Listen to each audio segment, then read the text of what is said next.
this book was originally written because of the war in Ukraine and the work I was doing with children before the war in Ukraine. Hmm. And, but we have since found that it is got so many other applications. I was just talking about the National Urban Ministry Conference last week.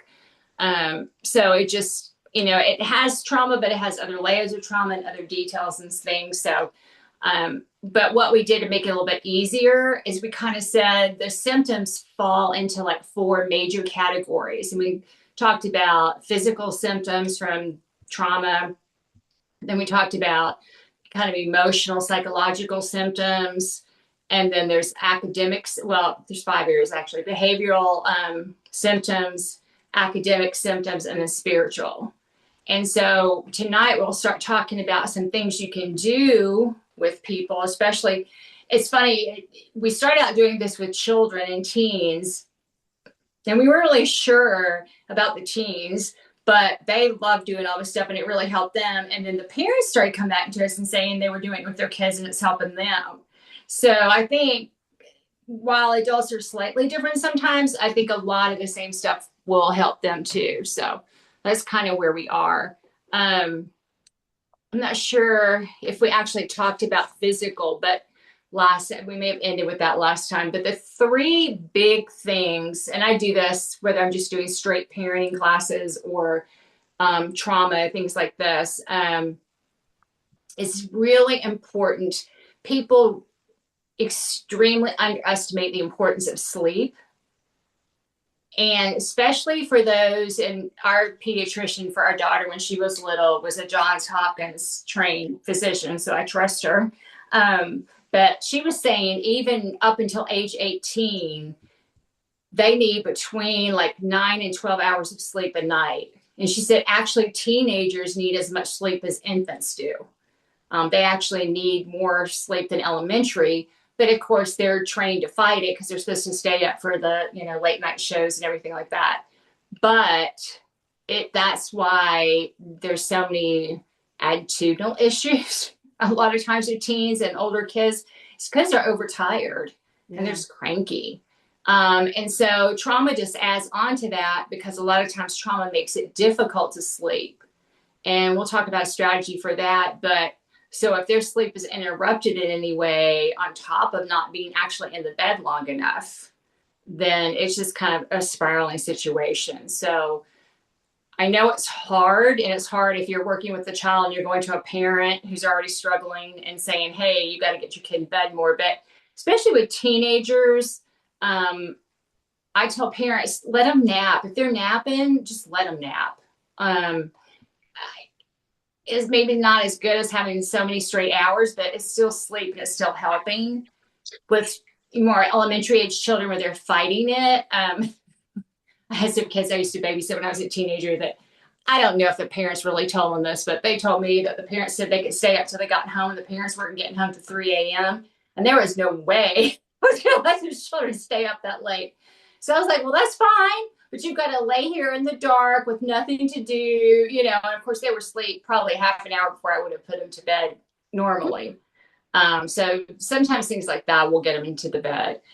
The other thing is diet. Some people are stress non-eaters and some people are stress eaters.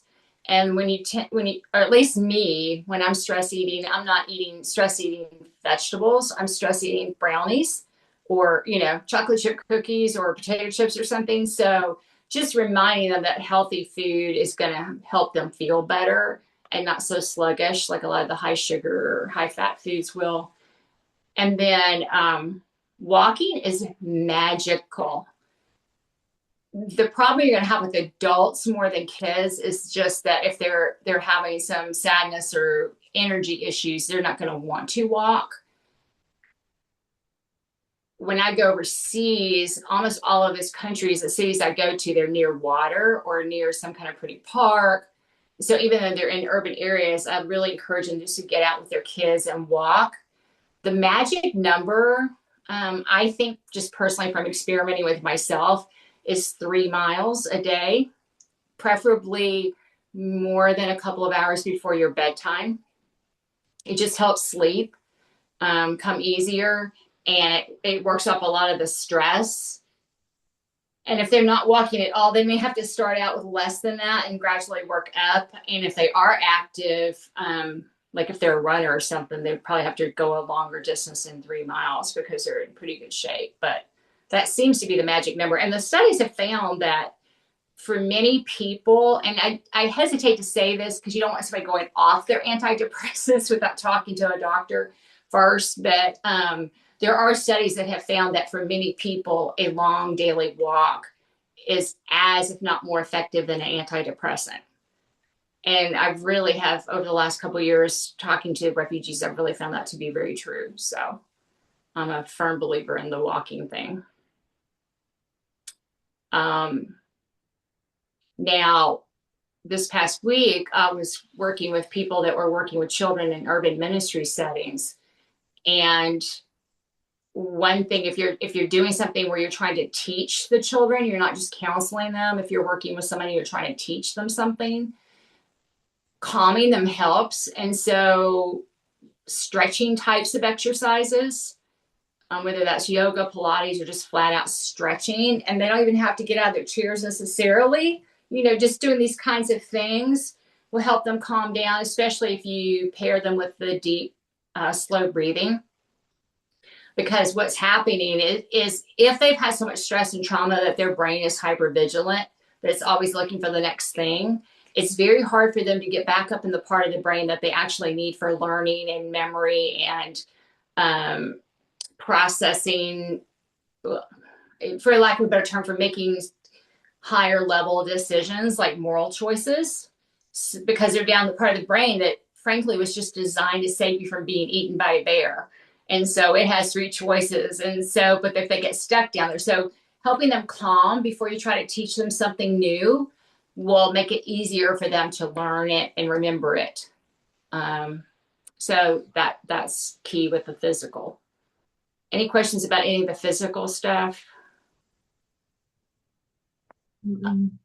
And I think we mentioned last time, I haven't seen this a lot, but I did see this some with special needs children. The high levels of stress seem to throw off their med levels. And so the literature, the research specifically mentions epilepsy, but I think it would be easy enough to, depending on the situation, what the medical condition was, to throw off the meds. So if they're like, I don't know why my child's having all these issues all of a sudden, they may want to go back and check with the doctor to get the levels checked to make sure that the stress isn't somehow throwing off the medical effectiveness of the drugs that they're taking. Okay, the biggest area, or one of the bigger areas, of course, is the emotional and the psychological.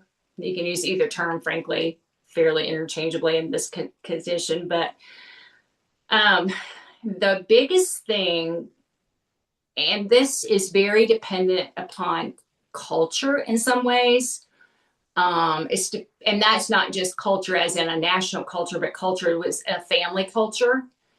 And it also has to do a lot with the age of the person you're working with. So one of the issues is helping people sort through the emotions that the traumatic event brought up in them. And you don't necessarily even have to discuss the event itself, but at some point in some way, they need to get these emotions out in a healthy way. What happens, like for instance, in Ukraine, it is a very much a descendant of the Russian culture where you don't show any weakness because that could get you killed, frankly. And so they are not used to showing emotion. And so they're not used to talking about emotion. And so it just causes other problems when their kids aren't able to talk about the things that are making them sad or angry or whatever. But the other problem is the younger the children are, I'm more concerned now than I would have been 10 years ago because the language proficiency scores in our schools are so low now. We live in a decent area, and our middle school, we pulled our kid out and homeschooled her after 4th grade, but I was doing another paper for school, and our middle school is like 20 something, 30 something % proficiency. And it shouldn't be that way. It's just ridiculous for where we live. So that is another problem. And the problem is that if you don't have sufficient emotional vocabulary, then you don't feel heard when you're trying to tell somebody how you feel. And the best example I can give is little children, like a 2-year-old child that gets really, really mad and then like kicks or bites someone. And it's because that child probably only has the word mad. But this child right now is furious. And they believe if they just say, I'm mad, you're not going to really understand how furious they are. But they don't have that word. So they kick or they bite to make up for it. That can happen in older kids and even adults if they don't have the vocabulary to adequately express so that they feel like people are hearing what they're trying to communicate about how they feel. Does that make sense? Oh, yeah. Yeah, that makes a lot of sense. So usually if I'm in person, I give you a list, like I have one sitting around here from this week, but last week, but you can find them online that have lists of this all sorts of emotional words. Mm-hmm. And I tell people working with young people, especially kids, sometimes they get tickled by a fancy word. And so sometimes, let me give you this is a really fun fancy word for that. And then teach them a fun fancy word. They'll get tickled with that. And then they're more likely to use their words. When they talk about emotions, they kind of say that they group around 5 basic things, which I really think are 4, but it's sadness, fear, anger, confusion, and then they have depression. These are negative. I'm sorry, I should have said that first. Negative emotions. But I feel like depression and sadness are kind of close enough as far as word choices. So if you think of words and kind of group them in those areas, if you're working with parents that you want to work with their children, I actually will stop the seminar at this point and give them each a piece of blank cardstock and some markers and show them one of those emotion charts that you can buy that have all the different emotion faces on it and have them create their own to use at home.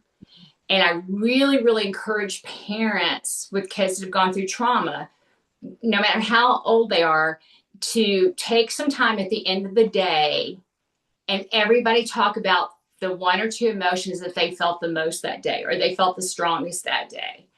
And, of course, when you start out anything new, half the time your kids look at you like you've lost your mind, like we're not, but if you start and then you do it literally every single night, most kids are going to respond very positively to that.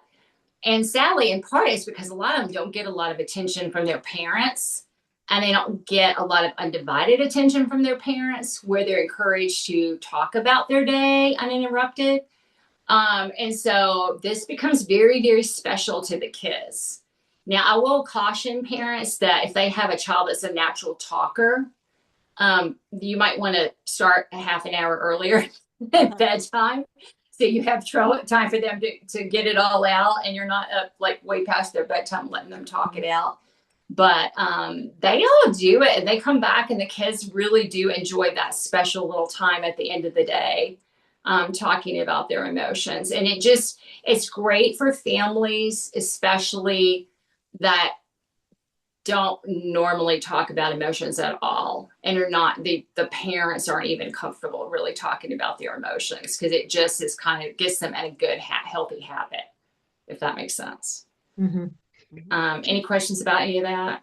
I was just curious, do you identify them as negative and positive emotions or I just encourage them to put any kind of emotion they can think of on the chart. He said, I got a big space. So I love the charts. I have a lot of photos. I take them because they're so cute sometimes, but they'll put positive and negative because I think that's part of the thing with the emotions as they get a little bit older, especially with trauma. We'll just use a refugee situation just because it's easier to do it from their viewpoint. So you might have a teenager that this whole refugee situation, part of it makes him upset or angry that, all this was lost.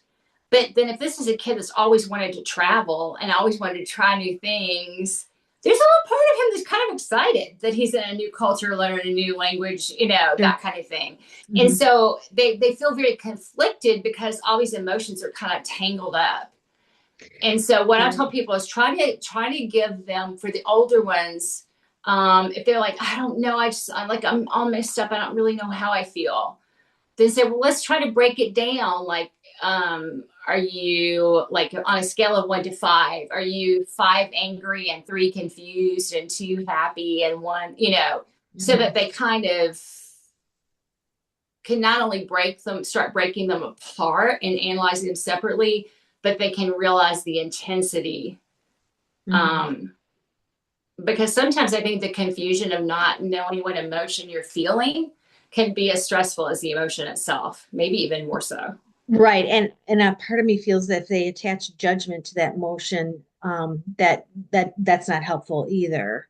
If Well, and it's if they're feeling particularly angry and hard then in they're a attaching that, that's not good to feel angry. If that's a bad emotion, or if they're feeling frustrated, well, that's, so part of me wonders, well, like, funnily enough, it's almost the opposite, because what we were finding is they're afraid to express joy because they know that their parent is upset, and so they feel like it's somehow disrespectful to, like, yeah, laugh and have fun. And so we talk about that your mind is supposed to be flexible. In the course of a day, you're supposed to feel a variety of emotions, and some are good or some are bad, and your brain, like, adjusts in and out, for lack of a, I'm sure doctors hate me because I don't use all the medical terms, but your brain kind of shifts in and out. Well, what can happen in a situation like that, where some of those people went for months and months and months and months where nothing positive happened. You know what I mean? It was like bombs and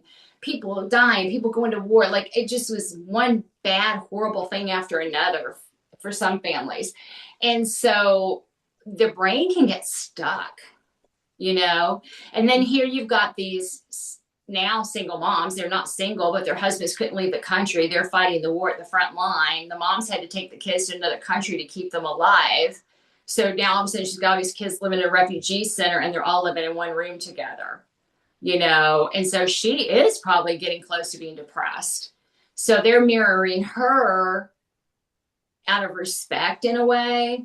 But I tell parents, I say, I understand. I get it. I really do. I really understand how hard it is. But try to make time every day to tell them a joke, or let them watch something funny, or, you know what I mean? Let them just run and play and have fun and laugh. Because mhm, if not, you don't want kids, especially brains, not being flexible emotionally. It just yeah, starts them on a not great track. Um, but yeah, they also sometimes will not. I'm trying to think of a specific example, but yeah, sometimes they don't want to tell them the negative either, because they don't want to feel like they're adding to it. hmm, So they'll just kind of keep quiet, um, more so. But yeah, the happy was kind of surprising when I first started working with people. hmm, Um, Kids are much more intuitive than we sometimes give them credit for, and in a tough situation, good or bad, they want to support their parents, and they want, now little kids that may backfire, they're acting out for other reasons, but the older ones really, I think, try to be, um, as cautious as they can. Sometimes they're dealing with a lot of stuff themselves, that makes it tough. But hmm, hmm, yeah, um, and that kind of leads into, I know we talked about the soothing a little bit. So, and I'm not going to get into PTSD flashbacks because I've not done a lot of work with that.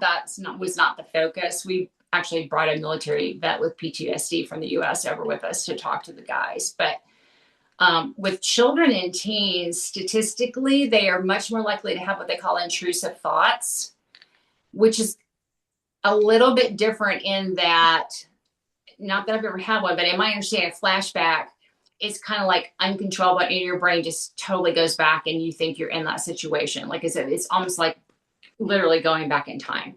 Whereas an intrusive thought is, I won't say it's intentional per se, but they just are thinking about the same thing over and over and over again. That was a negative experience. And it could be they're trying to figure it out. It could be that they just can't stop thinking about it because they can't believe it really happened, or it was so horrifying to them. There's a lot of different reasons for those intrusive thoughts, but it can be very disruptive to daily life. And so we found a technique, it's a research-based technique. And the interesting thing was, so we taught parents how to teach their kids to do it, to control their thoughts. And then the adults started coming back saying, I did, because we'd make them do it in class to understand what they were going to go home and do with their kids. And then they were all coming back going, I started doing this and I found it's easier to go to sleep at night. It's easier to go back to sleep when I wake up. And it's the funniest thing, because whether it's urban moms in the US or refugee mom, like adults even have more fun doing this activity. It's so much fun to watch. And like, they literally, nobody ever wants to stop this activity. So what we do is, once again, blank sheets of paper, your friends in trauma, but we give them all kinds of art supplies. In Netherlands, I even took a group, they lived in The Hague, they lived on the beach. So we took them out to the seashore and had them do it like as a sandcastle type of thing. And we had them design their perfect day. We tell them, I want every detail, like who's there, what are you eating, what are you seeing, what are you smelling, what are you hearing? Just put as much detail in it as you possibly can. And they have more fun doing that. It's so fun, because I don't think anybody, when you're going through trauma, ever thinks about dreaming, kind of. And so they have more fun. And I'm like, it doesn't have to be realistic. If you want to get up there and sing with Taylor Swift in your perfect day, you go for it. It doesn't matter. I just want you, because what happens is the technique basically is, when they realize they're having these negative thoughts, they literally either out loud or in their head say stop. And then they force their mind to start thinking about this perfect day that they've pre-chosen. Mm-hmm. And that's why we have them pre-choose it, because in the moment, it's going to be much more difficult to try to make something up on the fly. So if they have one that they've already, like, it's always going to be my birthday, or I'm always at the zoo, or whatever, then it's just going to be easier for them to switch. The first few times, maybe they'll last a second or two, and then their brain will shift back to thinking about the bad thing again. And it's just something you have to keep practicing. And if you keep saying stop and forcing your brain to come back, pretty soon you can have pretty decent control. I was surprised, in fact, how quickly even the adults were able to kind of use it to get to sleep and things like that had been struggling for months. So it's very effective technique. It is research-based, so it's not something we're making up, but they just get joy out of drawing the perfect day before they even try to work the system. Once a child, well, let me back up a minute. To do that, very young children are going to struggle sometimes because of a fancy education term called metacognition, which just means that little kids aren't quite aware of their thinking process. So that's why sometimes when you ask a little kid, what were you thinking when you did that? And they go, oh, nothing. They're kind of telling the truth, because they really don't realize they were thinking and made an active decision. They're not quite aware of their thinking processes yet. So if you find a younger child that you're going, I'm not even sure he realizes what's going on, or she realizes what's going on, you can go online and just Google metacognition activities and just do some fun little things with them, so they realize that their brain is, doing these things to them. But anyway, once they master this technique fairly well, then if they're struggling with nightmares, you can kind of riff off of it and teach them how to reduce their nightmares. And I actually did, I don't even know how I found this as a kid. I found this somewhere in some book or something back in the olden days. So I don't even know where I would have found it. But, and I taught myself to do it. And then I taught our daughter to do it when she was little. Not everybody can do this technique, but the research did find that even trying to do this technique, like, reduce the frequency of nightmares significantly. So basically the reason it's a riff is because at some point in a dream, whether you are cognizant of it or not, some part of your brain realizes you're in a dream. If you think about it, if you think about your dreams, like at some point during that dream, your brain goes, wait a minute, this is kind of weird. This can't be right. This must be a dream. Well, once you realize that, then you can, I tell them, you're the writer. Your brain is writing it, and it's writing a really bad story. So throw the story out and change it. You can change it. So change that monster into an ice cream cone, or change that, scary, stormy night into a happy, pretty day, and change it. And with practice, a lot of kids can do it. But like I said, even if they can't, just there's something, maybe it's just the empowerment of knowing that that's a possibility, but for some reason it just reduces the number of nightmares they have. So it's a good one to work with them on. Any questions about any of that? Kind of like giving themselves permission to take an emotional vacation. Exactly. And some of the adults will even say that. They're like, oh, this would be like going on a vacation. This would be so nice to get away and not have to worry about all these things. And, so adults, honestly, I think get more joy out of even than the kids do in some ways, because they appreciate the idea of a perfect day and, not having to worry and things like that more than a kid. It's just kind of fun. But they all get into it, and they all are extreme. Every age group from itty bitty through teens all the way through adults are all extremely detailed. We did this with a group of urban moms at Christmas. We were working with them with some things, and they literally did not want to stop drawing. Like, we'd given them quite a bit of time, and they were just like, no, let us finish, So it's the exercise in and of itself can be very soothing to some people. Yeah. Okay. Anything else on any of that? Now, mindfulness, I hate to use that term sometimes because it can be used in a kind of new age way, and I'm not suggesting that at all.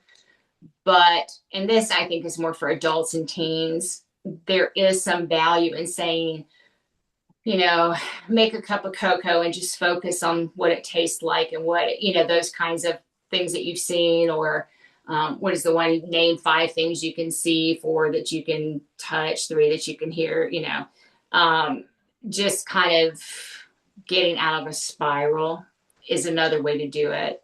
But I don't teach that as much just because not everybody I work with is a Christian, and I just don't want them to get accidentally mixed up in a lot of new age kind of stuff by accident. So the other thing, obviously, is trauma causes anxiety. No shock there. And then for some people, that anxiety can spiral into panic attacks.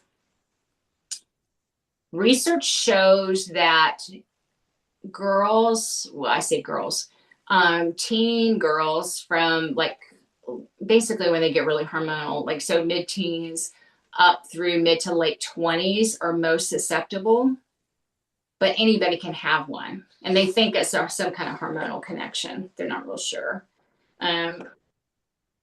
But having said that, I was in Greece working with some Farsi-speaking refugees, and this poor young guy was probably in his, he was younger than my daughter, so he's like early 20s probably.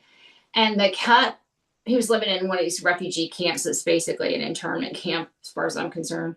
And he kept having what the people at the camp thought were heart attacks. And they'd rush him to the ER, and then he would get there, and the doctor's like, there's nothing wrong with you, go back. And so he really thought he was losing his mind because he'd never heard of a panic attack. He didn't know what one was. And if you've ever had one yourself, you get it. It's a very strange feeling. But the ironic thing, and I wish I had known this when I was a teenager and had a couple, is that scientifically what's happening is the anxiety is making you're anxious about something is how they start off. And so your heart starts beating more quickly and your breathing becomes more shallow and rapid. Well, then your brain picks up on those cues and says something bad, really bad must be happening. And then it shoots you with adrenaline and your heart goes even faster and your breathing goes even more shallow and it just spirals really fast. And so the quickest way to stop that spiral is if you can catch it before it gets full blown, when you start realizing you're getting anxious, is to really teach them how to breathe slow. Slow their breathing. I start when they're itty bitty, like if we're in Bible class or something, I'll lay them on the floor and put like a little stuffed animal on their tummy and say, let's make it go up for 4 and down for 4. And you count, because if you're anxious, you're going to count really fast. So, and then as older kids can kind of understand, you may even say 1, 1,000, 2, 1,000, anything you can do to get them to count 4 slow in breaths and 4 slow out breaths, deep ones.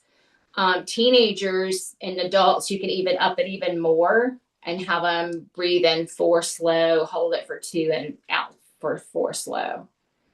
And that will slow the breathing rate and it will slow the heart rate. And that usually will help very quickly. You just have to keep, you got to keep doing it. You can't stop, because depending on how hyped up they are, it may take a little bit before the breathing will slow everything down enough where they're not panicking or anxious. The other thing, ironically enough, is doing math.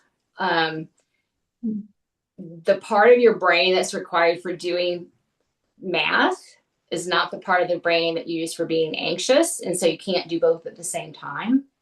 And it doesn't even have to be calculus. It can be the times tables or, counting backwards by 3 or whatever. So math is your other trick to kind of put in your back pocket. And I was just wondering, because I like Sudoku does that for me when I do Sudoku, because you have to focus. I mean, it's not really math. I mean, you're not adding. No, it really is though. Yeah, if you it's think about calculating. it, it is math in its own way. Because once again, it's pulling you from that bottom part of the brain up to the top part.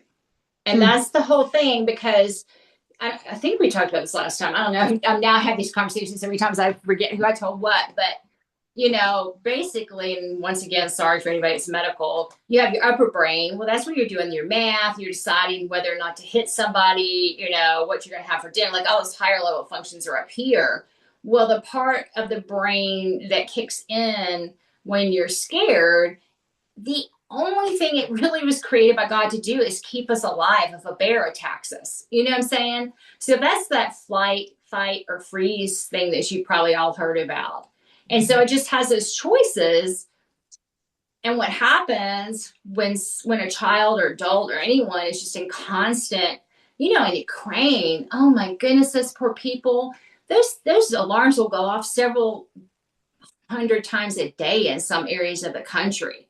I mean, they can't catch a breath in the eastern part of the country. And so they never really have a time to calm down from one till the next one starting up again. And the drones are going up, it's just a nightmare. And so their brain just kind of gets stuck because the brain's like, I got to protect you. Something's going on.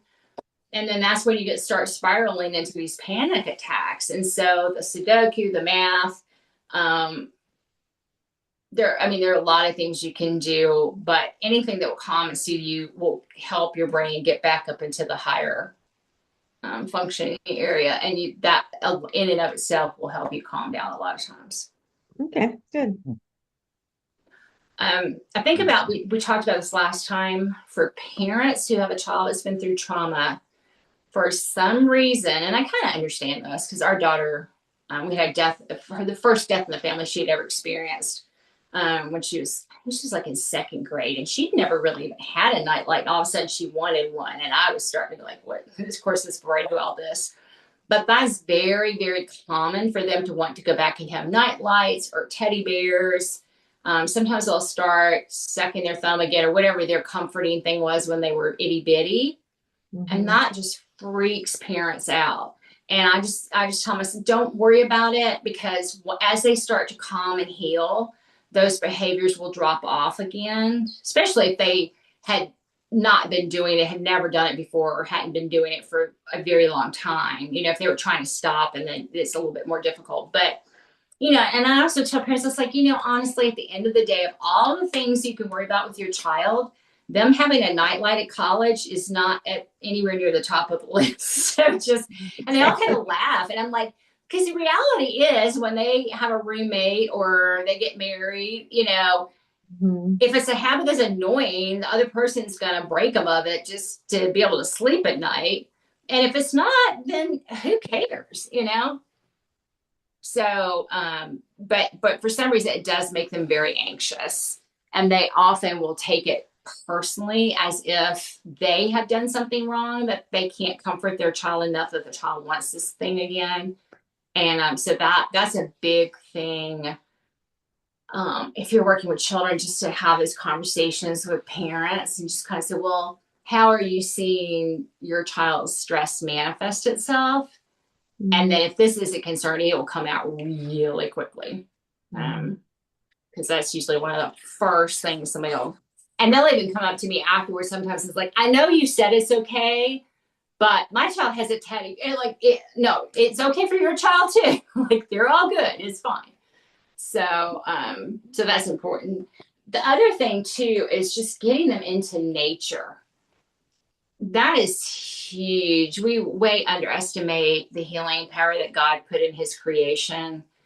And it's just soothing, especially I tell people walk by water, whether it's a fountain, a stream, a river, an ocean, like I don't care, but putting them near running water is very calming.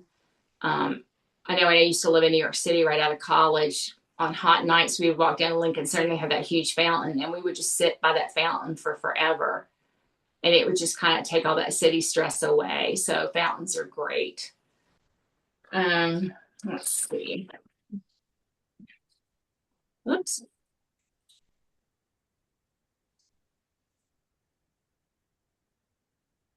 Okay. We were having this conversation last week with the urban ministry. There is a perception by some people that children that have had something traumatic happen to them should no longer have any rules or any schedules or any demands, any corrections, because somehow that's cruel. And so on top of whatever happened to upset them, kids who are generally, in most cases, used to at least some rules, some routine, whatever, all of that falls out from underneath them. And what parents and adults don't realize is it actually causes them more stress. Yeah, because predictability is calming to a child. They will never admit it, but they want to know what the rules are. They want to know what's going to happen when they break the rules. They want to know it's going to be consistent. They want to know, that I'm going to be fed 3 times a day, and it's going to be here and we're going to go to bed. And all these things are comforting to them. So to suddenly, and sometimes in the midst of a crisis, you don't have a choice. Like they were running, for 3 states. There's, your schedule's all messed up when you're running for your life, or people are at funerals or whatever's going on at the hospital, whatever. But as soon as you can reestablish some order and some structure, that will calm them down. We went to a city in Poland where they had just all come recently from one of the really bad areas in Ukraine. And the kids, for lack of a better term, almost feral at that point. The parents hadn't even tried to have any kind of rules or structure or anything. So they would just run around like crazy. And I took a professional school teacher with me to work with them while I was working with the grown-ups. And literally within just like 2 days, they were like different kids, just because they knew they were coming into an environment where it was structured and they knew what to expect and they knew what was going to happen. And that was familiar because these were school age kids, most of them. And so they appreciated that.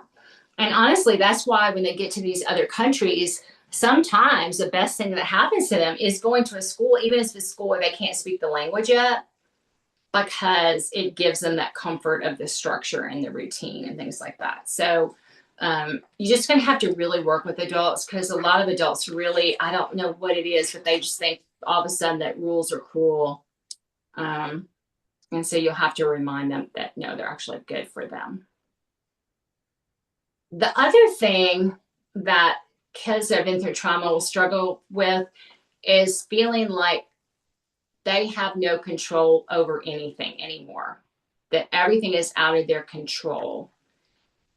And so anything that you can do, any kind of activity that you can do, any kind of conversation you can have to help them remember that their choices do make a difference in what happens. Because if you can't bring back that locus of control to themselves, what happens over time is they can develop that victim mentality of, why even bother? Somebody else has to save me because nothing I do is going to save me, kind of thing. And that is another negative spiral you don't want them on, for a lot of different reasons. So it's really important. And some kids they'll react differently. Some kids will become like super almost OCD, and that, what they can control, they almost over control. Mm-hmm. But then other kids they give up. They're like, it doesn't matter. Nothing's going to matter what I do. It doesn't matter. You see that too with a lot of kids that struggle in school. They get to that point too. Mm-hmm. Okay. Art is my absolute magical. This is my happy thing when we do this with kids, even though it can be very disturbing. There are a lot of ideas out there. What I do in fact, I'm getting ready to go on another mission trip soon, and with some of the same kids. And so I like to come up with new ideas so they don't get bored when I come. And so I'll look under art therapy ideas. It's important to remember a couple things with art therapy. And we actually learned this in undergrad in school as an education major. The first thing is you are not a trained art therapist, so you cannot read too much into the art. Our art teacher in undergrad gave the example of this child that kept bringing in these drawings, and they were like, oh, these black crayons and, all this stuff. And then finally they're like, what's going on? And he's like, well, my brother took all the other crayons. The only thing I have is a black crayon, or just, like they would have drawings where no other people had hands, and they were like, oh, that means, something horrible. And they asked the child, and the child's like, I just don't know how to draw hands. And it was funny. We once again in Netherlands, because I do a lot of work with teens there. And this teenage kid, we were doing one of these self-portrait activities that really are great for understanding where their heads are. And this one kid, he's great self-portrait. And then all of a sudden, he started pulling out everything, and he was just doing like this with every color he could get his hands over his face.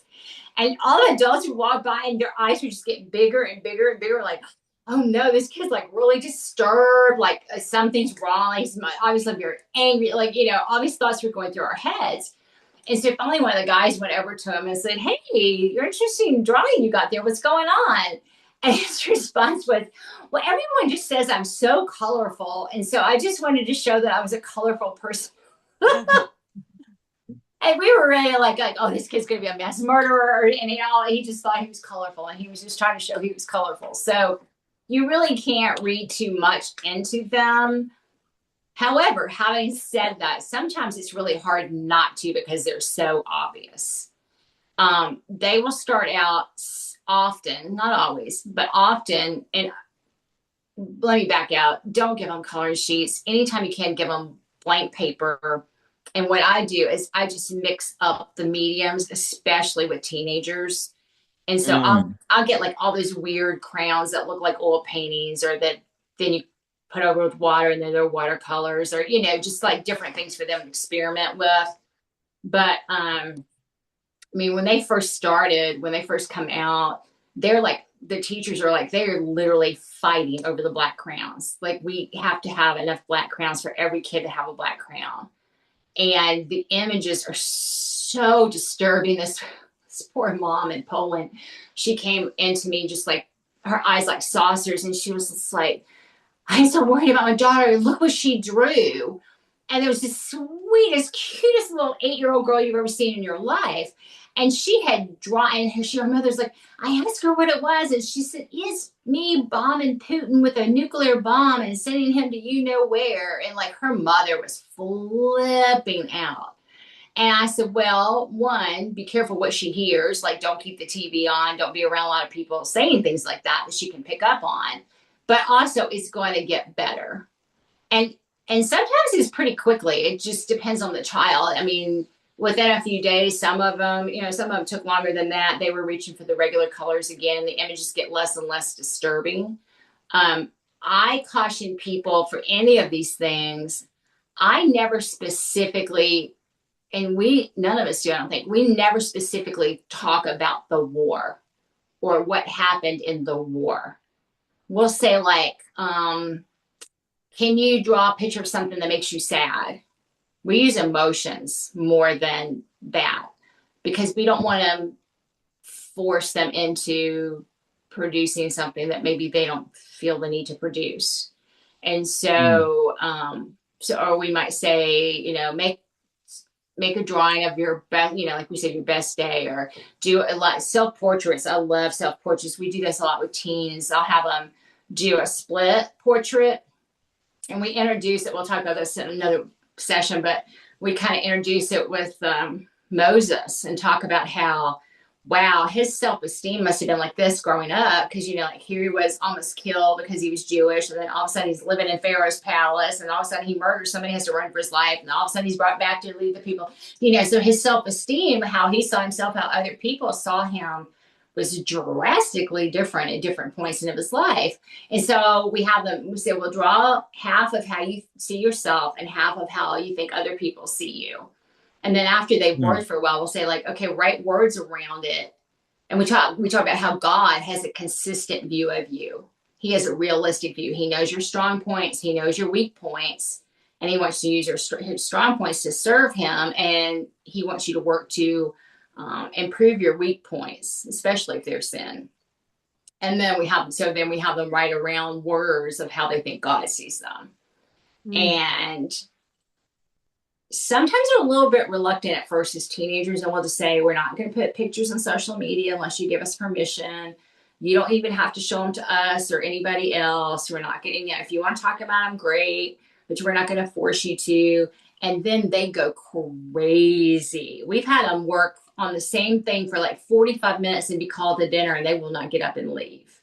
And we've had some that were just like fun and cool. And then we've had some that you're like, okay, I'm concerned about that child. You can already tell that some of the self-esteem issues and things like that. But it's amazing how many times they will get up there and talk about it when they're done. We never make any child or teen talk about their drawing. We'll give them an opportunity to talk about it, but we don't force it. And I think that's a really important distinction with art. Forcing can cause other issues. And so tell me about it, and tell me about it also makes it less likely that you're going to overreact to something that they've drawn.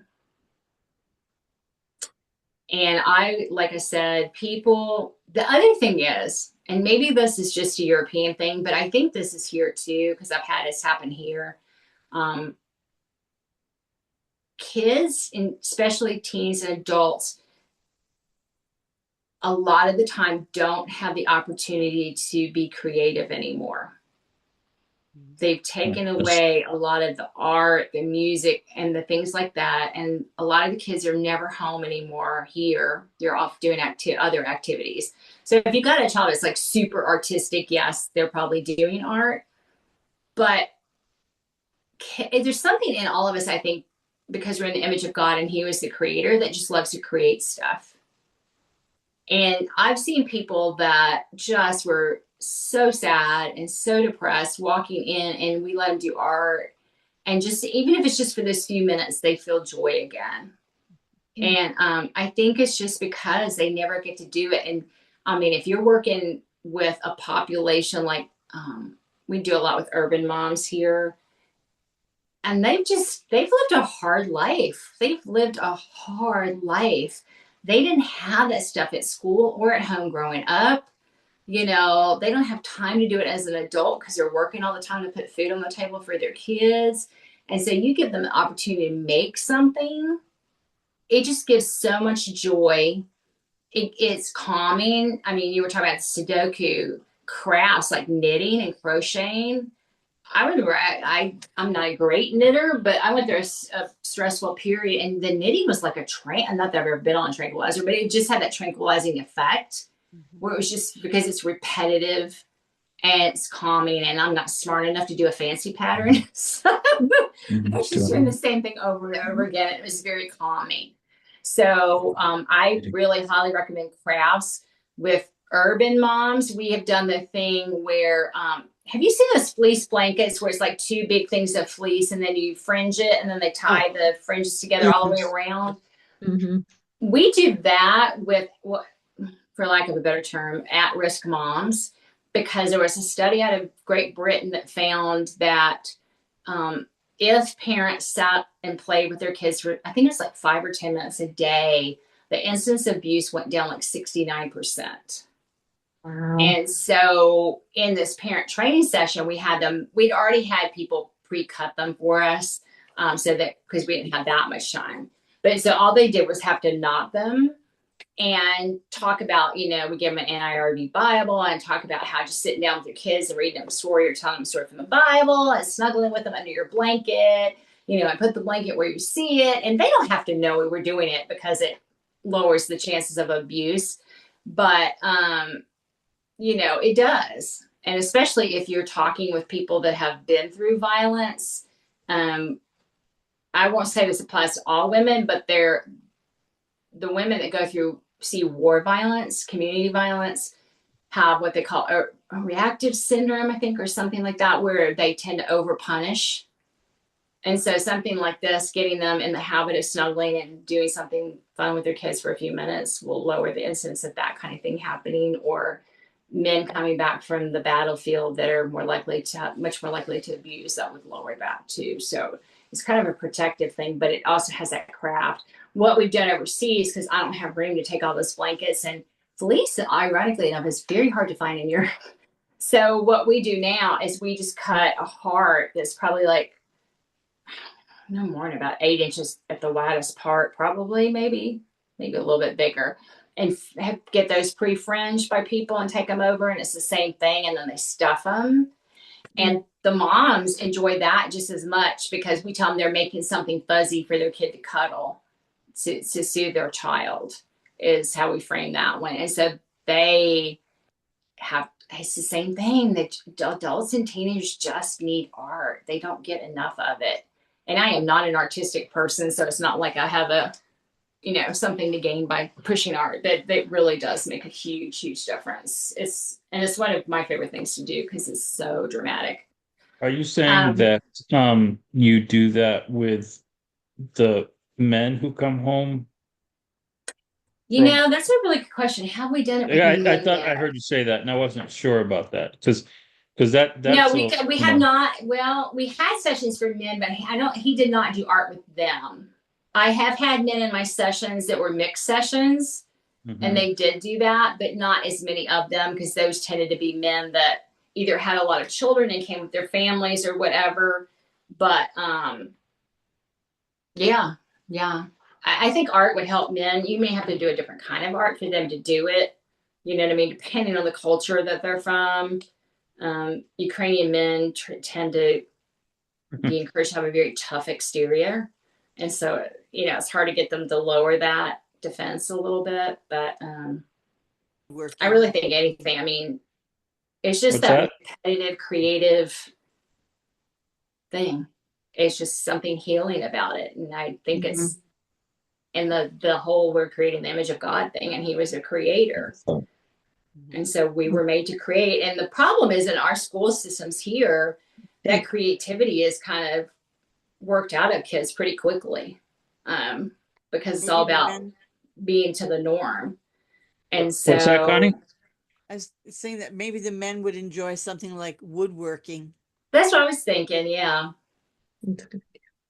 But in fact, in Ukraine, one of the churches in Zhytomyr isn't as big, small, tiny. I think it was a little tiny cottage at one point, but the guys were woodworkers, and they've got the most beautiful woodworking detail all over that church building that they've all done over the years.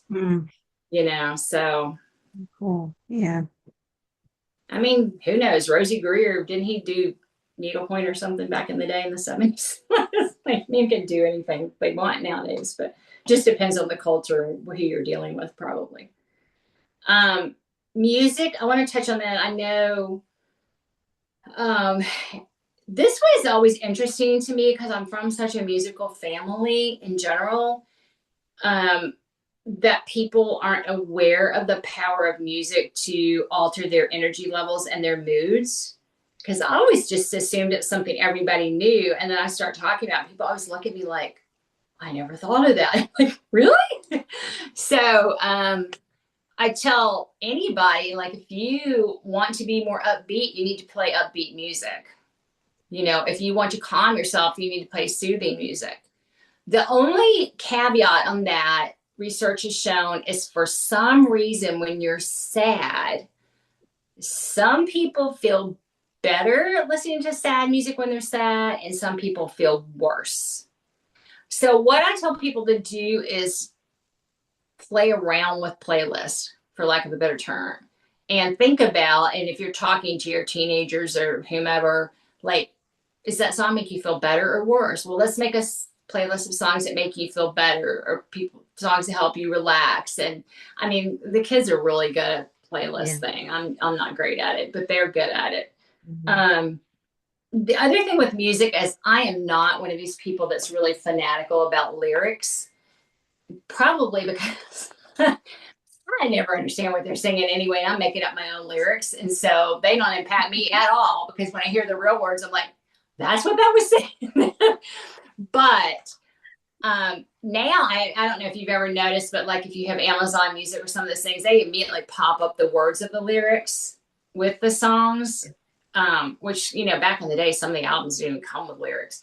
But I caution people that if they are angry, or whomever's listening to music is angry, I would seriously think hard and long about listening to music genres that are angry and have angry lyrics and talk about hurting other people and things like that. I just don't feel like, if you're already struggling with anger, I don't know that it helps to feed into that anger with somebody else's anger. I feel like that escalates more than it de-escalates. Can I prove it? Maybe if I looked hard enough, but that's just what I tell people. Okay, so play is interesting, and I always apologize to people, but for younger children, one of the healthiest kind of plays for them when they've been through trauma is to build up things with blocks and knock them all down. And I know for some parents, there's, oh no, anything but that. But they say it's because it gives them a sense of control back again, because they control how it's built, and then they control when it's knocked down. And so providing blocks and things like that they can build and then knock down is supposedly very healing for them. The other thing, we always try to give them little, like, if you're a teacher, you probably know what I'm talking about. But they're little math manipulatives that look like a little family. It's like a mom, a dad, but it's very impressionistic almost. It's not like an actual doll, but it's like, so it's a dad, a mom, 3 kids, a baby, and a dog or something, a cat or something. I can't remember. We give them each of that. And it was funny because at first it's like, are we wasting our money? But then we would see kids playing with them. They need that kind of play where they can, once again, act out what's happened. And they won't always do that, and they don't need to always do that, but that gives them an opportunity to do that. And I've heard parents talk about how they were scared at first because their kids would be using Barbie dolls to, like, you know, run from bombs or blow up bombs or whatever. And that passes too. But any of those kind of imaginative plays that they can, whether it's dolls or just playing store, playing house, playing whatever, it's good for them to kind of work through what's going on. I tell people with both the art and the play, the only time you really need to be concerned, according to the literature, is if they get stuck. So you're doing all these healing things, but every time they play with their dolls is always the same event, the same scenario over and over and over, and it never changes, it never gets better, or it even gets worse. That's the time to go talk to a professional. I I don't think we necessarily have the bandwidth to get kids that are stuck unstuck. I mean, it's not the end of the world, but I just think it's when you can something like that, it's just better to get a little bit extra help. We'll talk about it more in another session just because it is kind of complex, but there's a thing called godly play, which was developed back in the 70s in Italy. It's kind of a combination of Montessori and spiritual. It's used a lot by children's hospital chaplains here in the US. That it's really good working with 1 or 2 children, and it uses the Bible stories and certain little playthings to help them think through bigger thoughts using either Bible stories directly or biblical kinds of themes. But I'll show you a kit and we'll talk about it in one of the sessions later, but that's really good working with a couple of kids. Drama and puppetry was another one that kind of surprised me. I read the literature and I was like, that sounds like a little bit optimistic result to me. And so I think it was our first trip over there after the war had started. And so we were still just figuring out what activities worked the best. And we said, well, let's do puppetry, because they had a puppet like stage or whatever at their church. And so I put out like paper bags. I put out clothespins and paper so they could do the little clothespin puppets. What else did we put out? And we put out, like, of course, colored paper and yarn and just different things that can make puppets. We say you can make any kind of puppets you want, but it has to be show an emotion. Well, this wasn't in a church. It was in a church, but it wasn't like on a Sunday at Sunday school. And so, but we had talked about Peter and his emotions, how they were all over the place, and what some of the emotions were. We had them name them and whatever. And so we said, okay, make your puppet emotion. And they just had the best old time. So after it was over, we said, and if it had been a smaller group, we could have had them make a puppet show, but we didn't have the time and the group was really large. And so we said, well, what we will do, though, is you can get up at the puppet stage and we'll take a picture of you with your puppet and you just tell us the name of the emotion of your puppet. And it was really interesting because most of the kids would come up and go, oh, my puppet's feeling joy or happiness or whatever, because they were having fun. And it made sense. A lot of those kids had been there for a while. But then one little boy who I knew from before the war, and had an interesting background, he was like, my puppet's angry. My puppet's really angry. And that way, he was an angry child. It was really fat. I just kind of went, whoa, wow, that really worked. And then another child got up there and goes, my puppet feels nothing. My puppet feels nothing at all. Once again, we're not a therapist. I can't tell you what that meant. To me, as a layperson, that means I need to give that child more attention because that child is struggling. Maybe just that day, maybe all the time.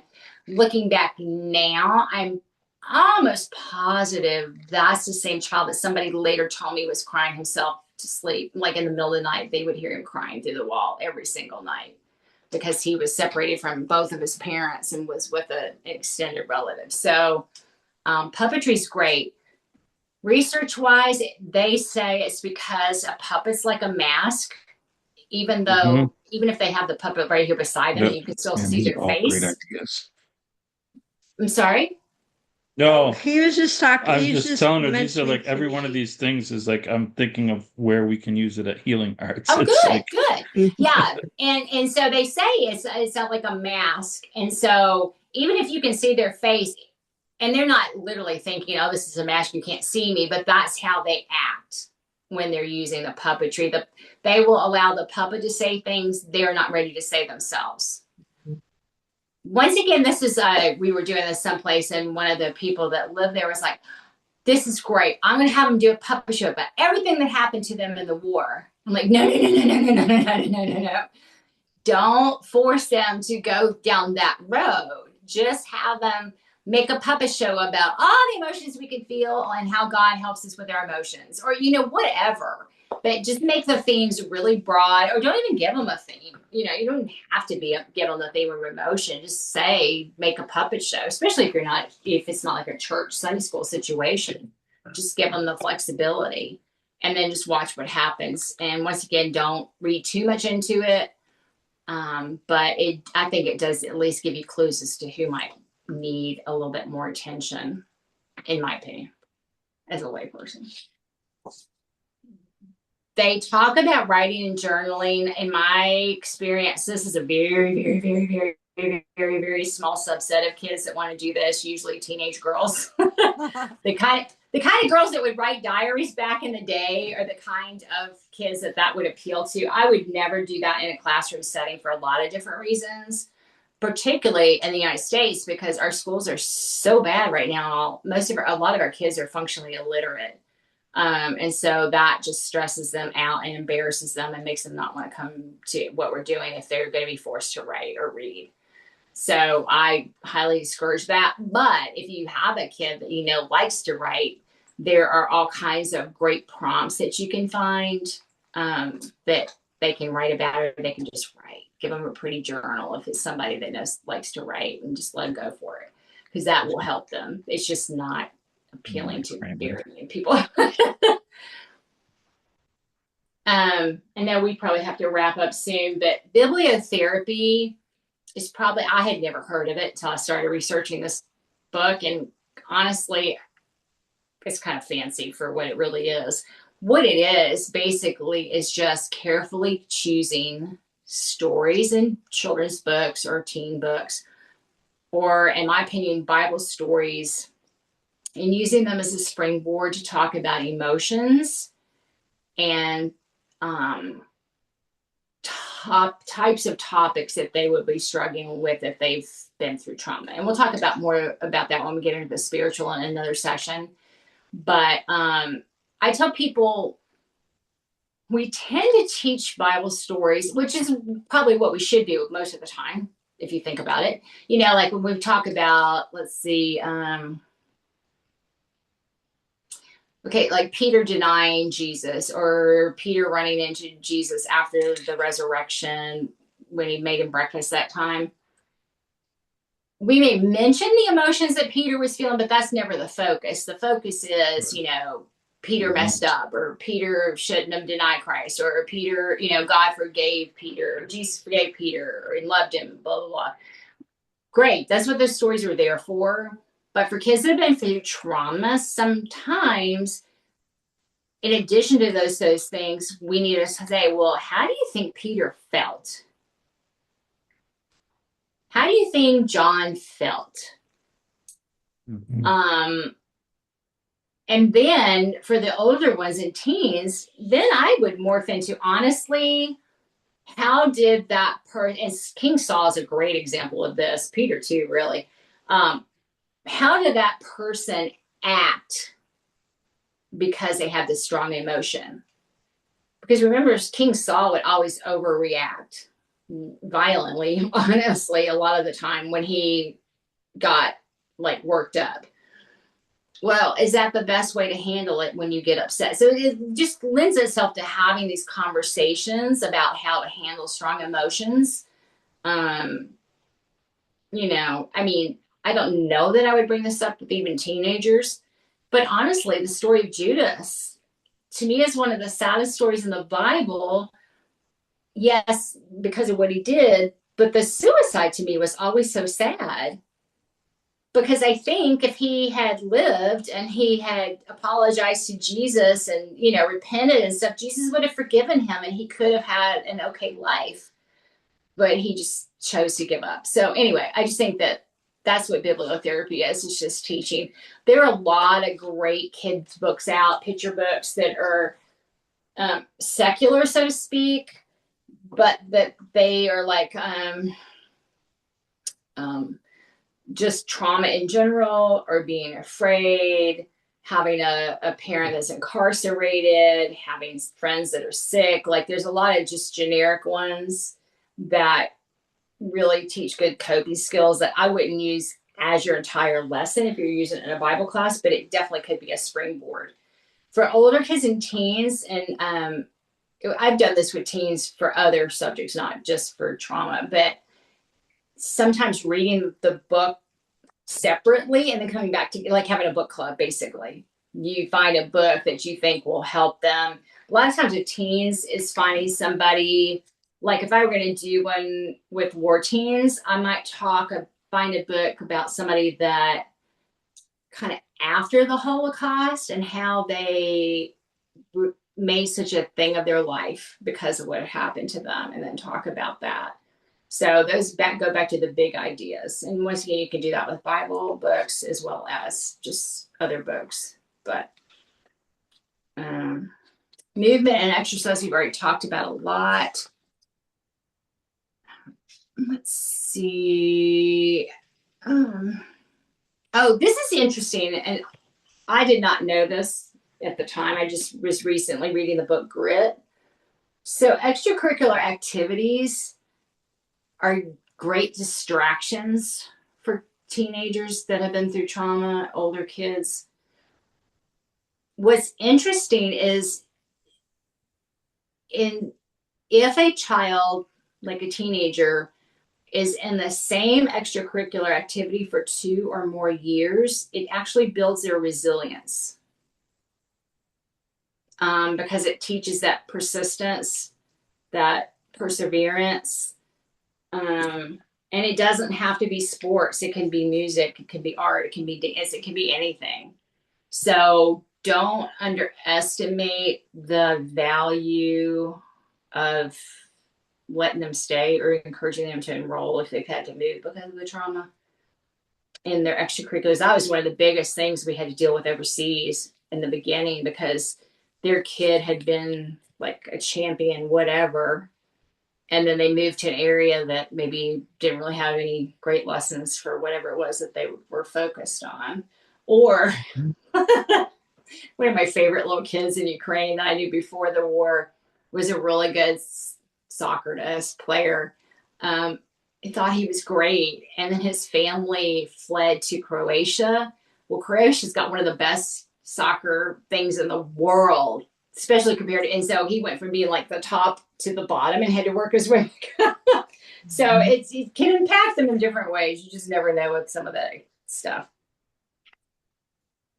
Well, I'm just going to introduce resilience, and we'll probably have to stop there for tonight, and then we'll pick up next time from there. So my son-in-law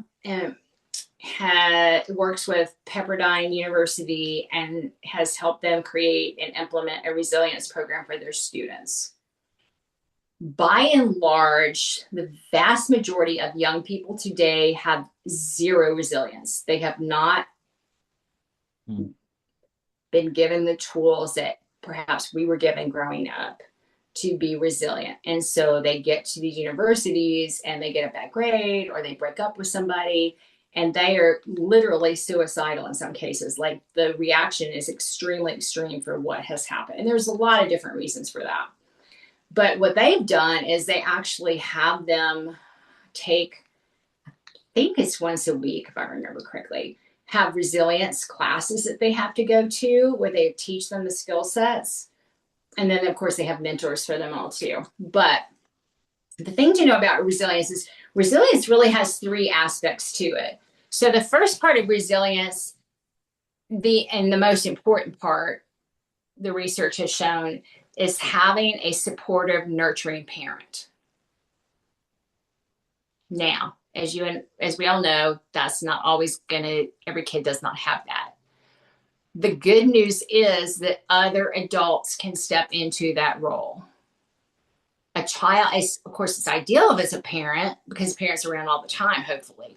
But if the child or the teen feels like they have somebody in their lives that literally cares about them, will listen to them, and will help them figure tough stuff out, they are just automatically much, much, much more resilient. What we found, because I still don't believe this even after my daughter's been out there for like 10 years now, but they pretty much everybody studies abroad their sophomore year at Pepperdine the whole year. And when she was in Germany, she would call and she's like, so-and-so's really upset, such and such has happened. I was like, well, did they call their mom? I'm like, oh no, their mom said not to call while they're overseas. Well, that would have been true when we were young, but I mean, now it doesn't cost any more, we use WhatsApp, it's free. Like, I don't get it. And so, but she said, oh mom, you wouldn't know, like most of these kids, their parents just basically said, bye, see ya. Don't want to hear your issues and your problems. And so they were spiraling, a lot of them. So it's really important to encourage parents to remain engaged with their kids. I have become, once again, my daughter figured this out. I raised a really smart kid. But when everybody told us to, they're like, wow, this is crazy. I think it's right. So there's no research because there may be, but we haven't found it. We just came out with this with our own heads. But it started because my daughter and I were talking about the emergence of angry atheists. And she said, Mom, I realized that all of them came from these really authoritarian Christian homes. And they began hating God because God was that big meanie who was out to like ruin their lives and was horrible and hated people and wanted everybody to go to hell and all these sorts of things. And I was like, Katrina, you are right. And she said, so now they become atheists because they're mad at God when they should have been technically mad at their parents, for lack of a better term. But they're acting the exact same way their parents did, as authoritarian, but as atheist. And I'm like, wow, that is not wrong. And so then we extrapolated from there and we said, well, that makes sense because super permissive parents, their kids tend to fall away. They may show up, but they're not really obeying God because they've never had to obey a rule in their life. And they've been taught there's no consequences if you disobey a God. So these are the people that may show up to church, but they're not. Their lives, I mean, watch any reality show, like, I'm a really strong Christian. And now I'm going to do all these sinful things on national television, but I love God, and you're just like, oh, yeah. So it's the authoritative parents that have the resilient kids, that have the kids that grow up by and large to be strong Christians, because they can be as strict as the authoritarian parents many times, but they're not harsh.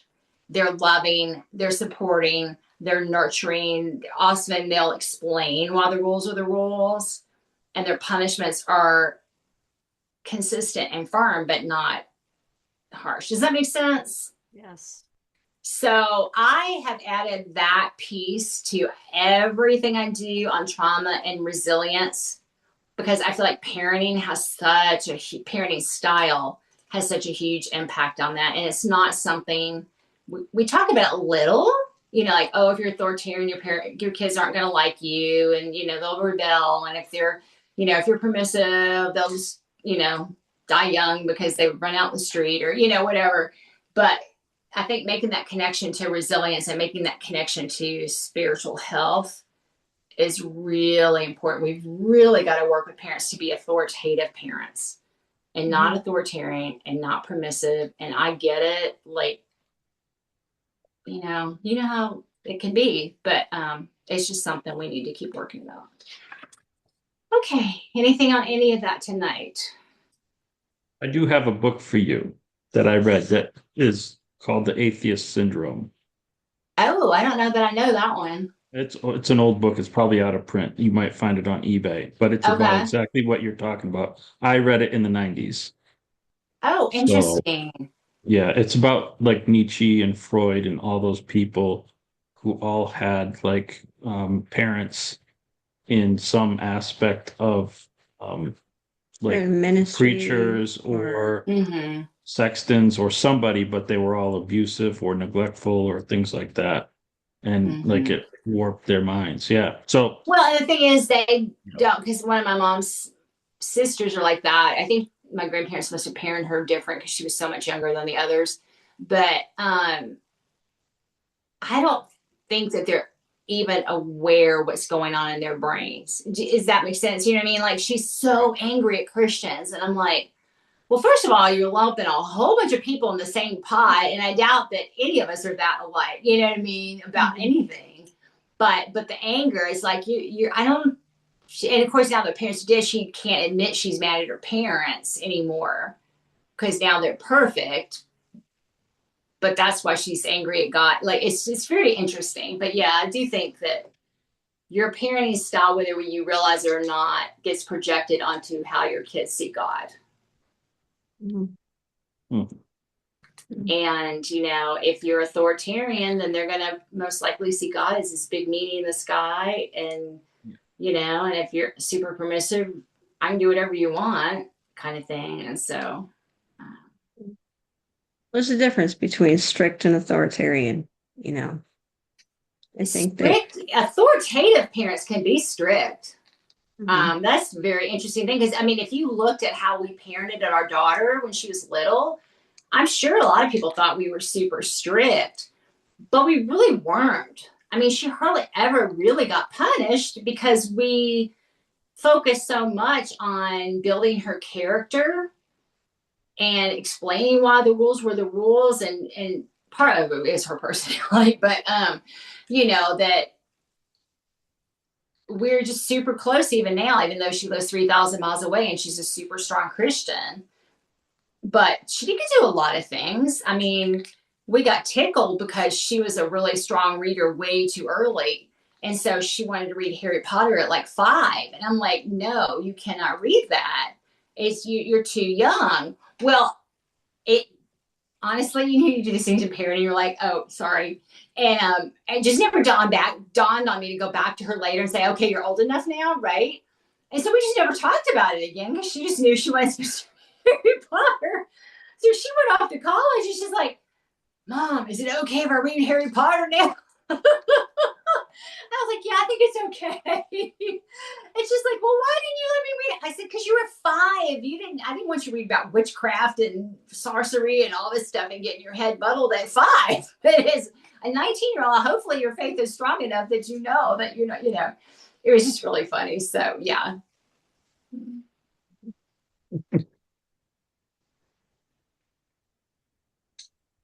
Any other questions on anything? No, that was good. Thank you. Mhm. Okay. A Well, lot to think next, about. I'm sorry. I said it's been a lot to think about. I appreciate it. Mhm. It is. It's a lot to process. It really is. And next time we'll start diving into some of the spiritual stuff. Good.